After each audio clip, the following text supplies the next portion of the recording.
आज की धार्मिक कथा में श्री राम कथा में लक्ष्मण की वापसी।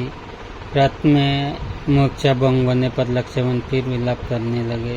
सुमंत ने उन्हें धैर्य बंधाते हुए उनसे कहा, वीरवर, आपको सीता के विषय में संताप नहीं करना चाहिए। ये बात तो दुर्वासा मुनि ने स्वर्गीय राजा दशरथ जी को पहले ही बता दी थी कि श्री राम सदैव दुख उठाएंगे, उन्हें प्रियजनों का वियोग उठाना पड़ेगा।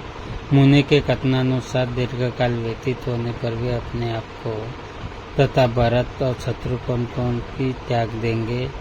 यह बात उन्होंने मेरे सामने कही थी, परंतु स्वर्गीय महाराज ने मुझे आदेश दिया था कि यह बात मैं किसी से न कहूँ।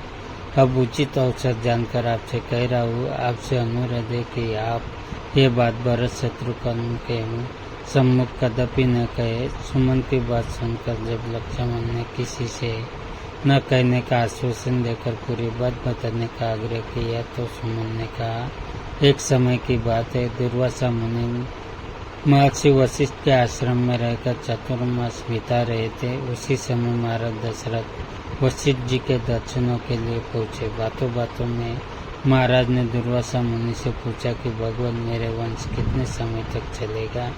मेरे सब पुत्र की आयु कितनी होगी? कृपा करके मेरे वंश की स्थिति मुझे बताइए। इस पर उन्होंने महाराज को कथा सुनाई कि देवासुर संग्राम में पीड़ित हुए दैत्यों ने महर्षि भृगु की पत्नी की शरण ली थी।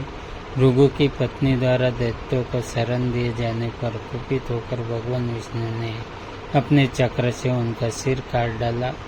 अपनी पत्नी के मरने पर भृगु ने क्रुद्ध होकर विष्णु को शाप दिया कि आपने मेरी पत्नी की हत्या की है, इसलिए आपको मनुष्य रूप में पृथ्वी पर जन्म लेना पड़ेगा और वहाँ दीर्घ काल तक पत्नी का वियोग सहना पड़ेगा।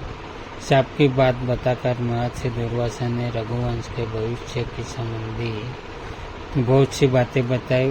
उसमें आप लोगों को त्यागने की बात भी बताई गई। उन्होंने यह भी कहा कि रघुनाथ जी सीता के 2 पुत्र का अभिषेक अयोध्या के बाहर करेंगे, अयोध्या में नहीं, इसलिए विधाता का विधान जानकर आपको शोक नहीं करना चाहिए। ये बातें सुनकर लक्ष्मण का संताप कुछ कम हुआ। केशिनी के तट पर रात्रि बिताकर दूसरे दिन दोपहर को लक्ष्मण अयोध्या पहुँचे।